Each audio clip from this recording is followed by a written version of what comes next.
আপনাদের সবাইকে স্বাগত। আজকের তিথি শুভ মুহূর্ত রাহুকাল এবং আজকের দিনে জন্মগ্রহণকারী শিশুদের ভাগ্য সবকিছুই বিস্তারিতভাবে আলোচনা করব। তো চলুন শুরু করা যাক। আজকের তারিখ ও বার আজ ইংরেজি ক্যালেন্ডার অনুযায়ী ১৩ই মার্চ ২০২৬ এবং বার হল শুক্রবার। বাংলা ক্যালেন্ডার অনুযায়ী এটি চৈত্র মাসের কৃষ্ণপক্ষ চলছে। তিথি ও নক্ষত্র আজকের তিথি হল কৃষ্ণপক্ষের দশমী, যা রাত ১০টা ৩০ মিনিট পর্যন্ত থাকবে এবং তারপর একাদশী তিথি শুরু হবে। নক্ষত্রের কথা বললে আজ রাত ৮টা ৫৩ মিনিট পর্যন্ত পূর্বাষাঢ়া নক্ষত্র থাকবে এবং তারপর উত্তরসারা নক্ষত্র শুরু হবে। গণ্ডমূল বা পঞ্চক বিচার আজকের দিনে কোনো গণ্ডমূল দোষ বা পঞ্চক নেই, তাই আজকের দিনটি সাধারণ যে কোনো শুভ কাজের জন্য ভালো। চন্দ্রের অবস্থান চন্দ্রদেব আজ সারাদিন ধনুরাশিতে স্যাজিটেরিয়াস অবস্থান করবেন। এর ফলে আজকের দিনে আপনাদের মধ্যে উৎসাহ ও আত্মবিশ্বাস বজায় থাকবে। রাহুকাল অশুভ সময় শুক্রবার রাহুকাল সকাল ১০টা ৩৫ মিনিট থেকে দুপুর ১২টা ৬ মিনিট পর্যন্ত থাকে।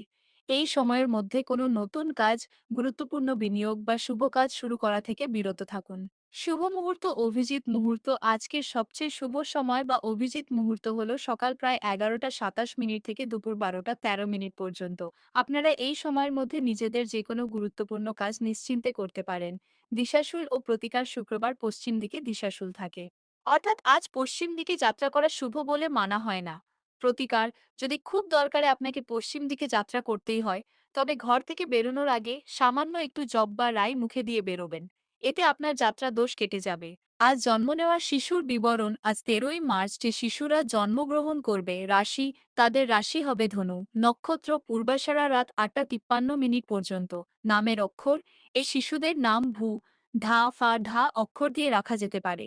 স্বভাব: এই শিশুরা খুব উৎসাহী, উচ্চাকাঙ্ক্ষী এবং স্বাধীনচেতা স্বভাবের হয়। আগত উৎসব: আগামীকাল অর্থাৎ ১৪ই মার্চ পাপমোচনী একাদশী ব্রত পালন করা হবে।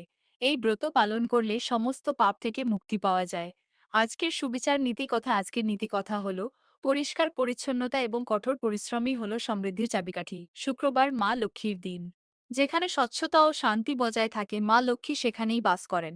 তাই নিজের চারপাশ পরিষ্কার রাখুন এবং সৎ পথে পরিশ্রম করুন।